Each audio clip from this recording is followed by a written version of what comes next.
Magandang hapon po sa lahat. Welcome po kayo sa ating gawain. Ang iyong bangin ko dito po sa South Korea sa ngayon.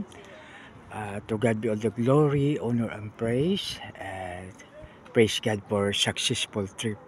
Dito na po tayo sa mga awit 7. So 36:7 aking babasahin po mga kaibigan. Dito po sa 7. O Diyos, ang iyong pag-ibig mahalaga at matatag. Mahalaga at matatag. Ang kalingay na darama sa lilim ng iyong pakpak. Purihin nawa ang Diyos sa pagbasa ng ganyang salita. Tayo manalangin. Panginoon, maraming salamat po sa iyong pagpapala. Salamat sa iyong proteksyon. O Lord, salamat sa pangalan ni Jesus na aming Panginoon at tagapagligtas. Ang lahat po ay nagsabi ng Amen and Amen. Dito po mga kaibigan sa ating binasa. O Diyos, ang iyong pag-ibig mahalaga at matatag. Ang kalingay na darama sa lilim ng iyong pakpak.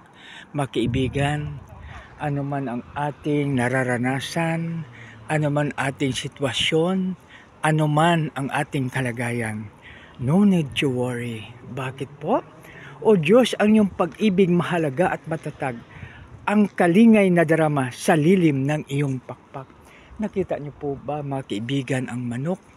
So, ang sisiw niya pag ulan, doon po siya. Doon po sila sa ilalim ng pakpak. O kaya, gano'n din po tayo. Nasa ilalim tayo ng powerful na pakpak ng ating Panginoon. Kaya no need to worry dahil pag tayo'y manalangin, dininig ni Lord ang ating panalangin. Kaya no need to worry mga kaibigan. No? Tayo ay tutulungan ng ating Panginoon dahil o Diyos, ang iyong pag-ibig mahalaga at matatag. Dahil mga kaibigan, mahalaga at matatag ang kanyang pag-ibig sa bawat isa sa atin. Kaya no need to worry po dahil siya ay tutulong sa bawat isa sa atin. Kaya mga kaibigan, patuloy tayong magtiwala sa ating Panginoon. Dahil siya, ginawa niya ang lahat ng bagay bago niya tayo lalangin.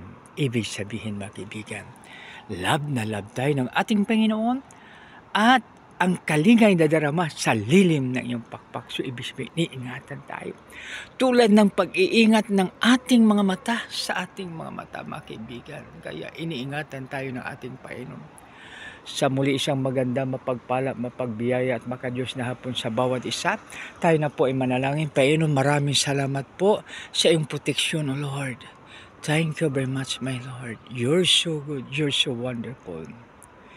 Salamat, O Lord, sa pangalan ni Jesus na aming Panginoon tagapagligtas. Lahat po ay magsabi ng Amen and Amen. God bless us all.